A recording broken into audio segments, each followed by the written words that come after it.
यदि हम बात करें कि जीआईएस किन किन पार्ट से मिलकर बना है, यानी कि इसके कंपोनेंट कौन कौन से हैं, तो जीआईएस के कुल 5 कंपोनेंट हैं। पहला है हार्डवेयर, दूसरा है सॉफ्टवेयर, तीसरा है प्रोसीजर, चौथा है डाटा और लास्ट है पीपल। तो इनमें से जो हार्डवेयर, सॉफ्टवेयर और प्रोसीजर है, ये कंप्यूटर से जुड़ा हुआ है। These are used for capturing data, storage, processing and analysis the data. Next अब बात करते हैं डेटा की। तो जैसे मैप्स हो गए, एरियल फ़ोटो हो गए, सैटेलाइट इमेज हो गए, ये सभी जो इन्फॉर्मेशन होते हैं ये डेटा के रूप में काम करते हैं। वही हम बात करें पीपल की, who obtain useful information from data. तो आइए हम जीआईएस के पहले कंपोनेंट की बात करते हैं। तो सबसे पहला है हार्डवेयर। तो जैसा कि मैंने आपको प्रीवियस वीडियो में बताया था कि जो हार्डवेयर होता है यह एक फिजिकल पार्ट है जिसे हम छू सकते हैं, देख सकते हैं और महसूस कर सकते हैं। तो हार्डवेयर है क्या? Hardware is the computer on which GIS operates. तो हार्डवेयर जो है ये कंप्यूटर का ही पार्ट है जिसके थ्रू जीआईएस ऑपरेट होता है। It is use to obtain input, processing, output and storage of data. और कंप्यूटर में ही हम क्या कहते हैं कि पहले हम जो इन्फॉर्मेशन होती है, यानी कि जो इनपुट्स होते हैं उनको लेते हैं, उनको हम एक सिस्टम में रखते हैं, यानी कि प्रोसेसिंग करते हैं और उसको आउटपुट के रूप में भी बाहर देते हैं और जितने भी हमारे डेटा हैं उनको भी स्टोर करते हैं। जीआईएस का जो नेक्स्ट कंपोनेंट है वो है software. GIS software provide the function and tools needed to store, analyze and display geographic information. तो सॉफ्टवेयर के थ्रू हम क्या कहते हैं कि जो भी डेटा है, ठीक है, हम उसको एनालाइज करते हैं, उसको हम डिस्प्ले करते हैं, यानी कि उसको देख पाते हैं और जितने भी इंफॉर्मेशन होते हैं वो हमें मिलती है। तो एक तरह से देखा जाए तो जो सॉफ्टवेयर है, जितने भी आपके स्टोर डेटा है उनको डिस्प्ले करता है और वो हमें एनालाइज करके इंफॉर्मेशन को प्रोवाइड कराता है। इसके बाद है procedure. A successful GIS operate according to well-designed, planned and business rule which is models and operating practices unique to each organization। तो हमारे पास जो डेटा है उसको हम वेल डिज़ाइन करके, प्लान करके और उसमें जो बिजनेस रूल है और साथ ही साथ जो मॉडल है, ऑपरेटिंग प्रैक्टिसेस है, उन सभी चीज़ को वेल ऑर्गेनाइज करके रिप्रेजेंट करना ही कहलाता है प्रोसीजर। यानी कि जो हमने डेटा रखा हुआ है उसको कैसे रिप्रेजेंट किया जाए। इसके बाद है डेटा और पीपल, जिसके बारे में मैंने आपको बताया हुआ है। अगला टॉपिक है टाइप्स ऑफ जीआईएस डेटा, यानी कि जीआईएस में कितने तरह के डेटा को यूज़ किया जाता है। तो जीआईएस में 2 तरह के डेटा को यूज़ किया जाता है, यानी कि 2 तरह के जियोग्राफिक डाटा होते हैं।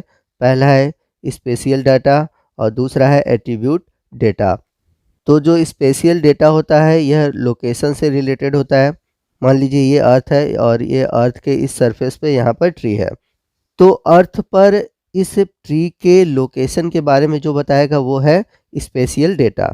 तो अर्थ पर किसी ऑब्जेक्ट का लैटिट्यूड क्या है, लॉन्गिट्यूड क्या है, वो हमें किसके थ्रू पता चलता है? वो पता चलता है स्पेशियल डेटा के थ्रू। अगला है attribute data. Attribute data describe characteristic of spatial features.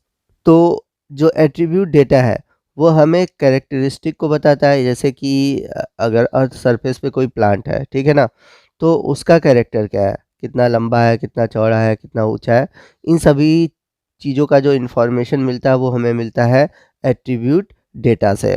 और जो एट्रीब्यूट डेटा होता है इसे हम टेबुलर फॉर्म में रिप्रेजेंट करते हैं। It gives information about the spatial feature. और ये हमें जो स्पेशियल फीचर्स है, यानी कि जो स्पेशियल कैरेक्टर्स है, उनके बारे में इंफॉर्मेशन देता है। तो इस तरह से देखा जाए स्पेशियल डेटा और एट्रीब्यूट डेटा, इन दोनों से मिलकर जीआईएस बनता है। अब जो स्पेशियल डेटा है ये 2 मॉडल के थ्रू रिप्रेजेंट होता है, एक है वेक्टर और दूसरा है रेस्टर। आइए नेक्स्ट हम बात करते हैं कि स्पेशियल डेटा और एट्रीब्यूट डेटा में क्या डिफरेंस है। तो स्पेशियल डेटा जो होता है वो किसी भी ऑब्जेक्ट के लोकेशन को बताता है, जबकि जो एट्रीब्यूट डेटा होता है वो इंडिपेंडेंट होता है, यानी कि जो एट्रीब्यूट डेटा होता है उसमें हम किसी भी जियोमेट्रिक कंडीशन को कंसीडर नहीं करते। स्पेशल डेटा के थ्रू हम किसी भी ऑब्जेक्ट की लोकेशन, शेप, साइज़ और उसके ओरिएंटेशन के बारे में जान सकते हैं। और एट्रीब्यूट डेटा क्या होता है कि ये हमें किसी भी स्पेशल फीचर्स के प्रॉपर्टी, उसके कैरेक्टर के बारे में डिस्क्राइब करता है। वहीं स्पेशल डेटा जो है वो जितने भी तरह के ऑब्जेक्ट के बारे में एलिमेंट्स है या फिर उसके जो जियोग्राफिकल स्पेस में पाया जा रहा है, उन सभी चीज़ों के बारे में बताता है। यानी कि स्पेशल डेटा के थ्रू किसी भी छोटे से छोटे ऑब्जेक्ट के लोकेशन के बारे में हमें पता चल सकता है। वहीं हम बात करें एट्रीब्यूट डेटा की, तो इसे हम नॉन स्पेशियल डेटा भी बोलते हैं, क्योंकि इसके द्वारा हमें किसी भी लोकेशन के बारे में पता नहीं चलता।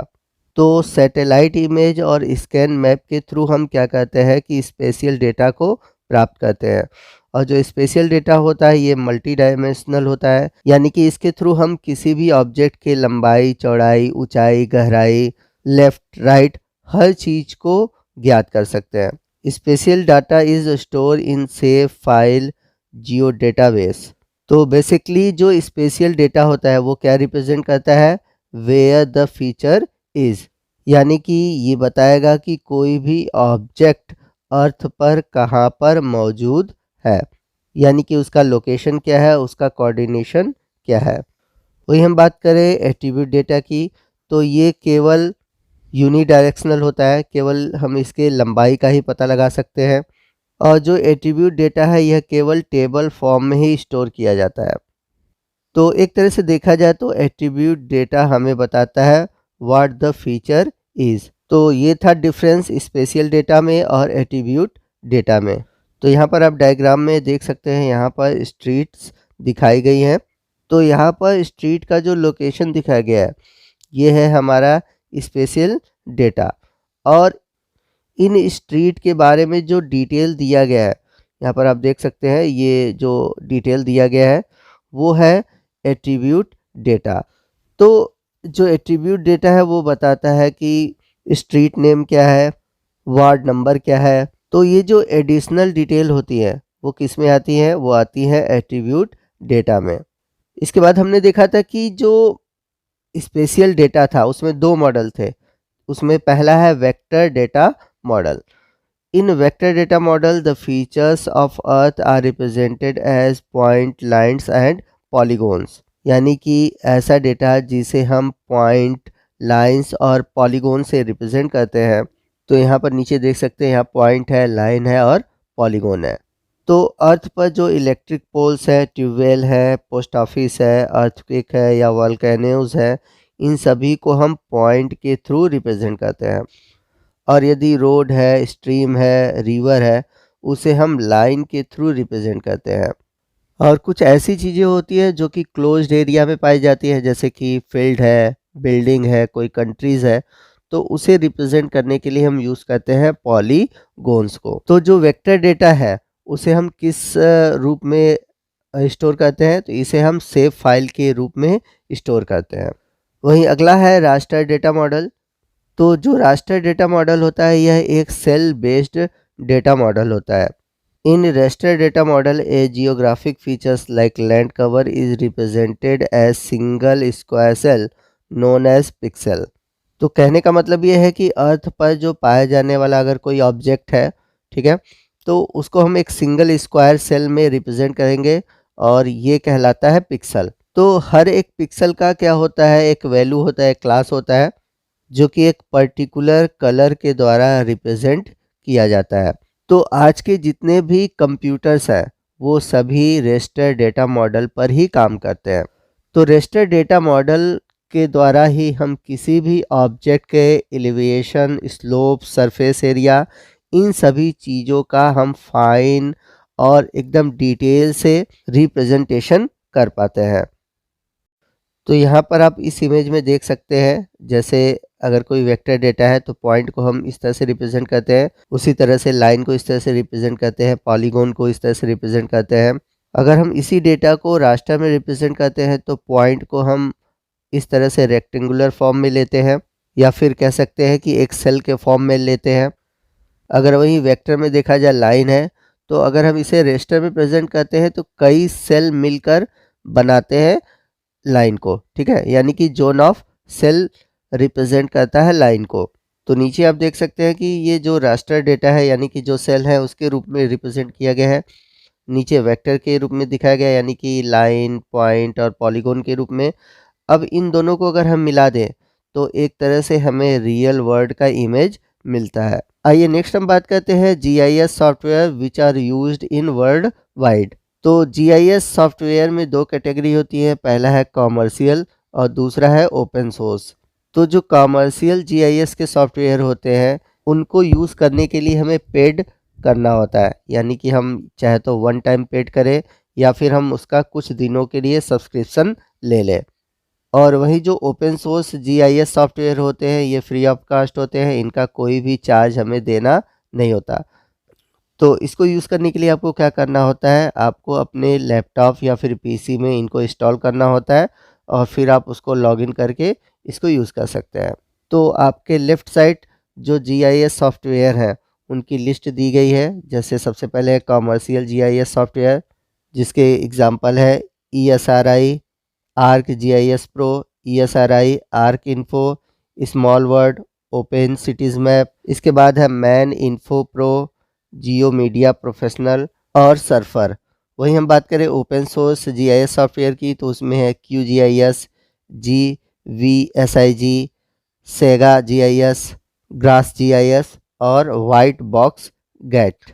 वहीं कुछ इमेज प्रोसेसिंग सॉफ्टवेयर होते हैं जिनके नाम दिए गए हैं, आप लिख सकते हैं।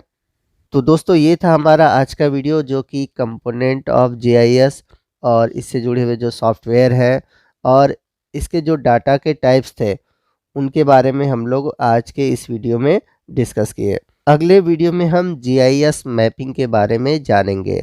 तो आपको आज का ये वीडियो कैसा लगा कमेंट करके ज़रूर बताइएगा। वीडियो अच्छा लगा तो वीडियो को लाइक और शेयर करना मत भूलिएगा और कोई भी डाउट हो आप हमसे कमेंट करके पूछ सकते हैं। तो मिलते हैं अगले वीडियो में अगले टॉपिक के साथ, तब तक के लिए जय हिंद, जय भारत।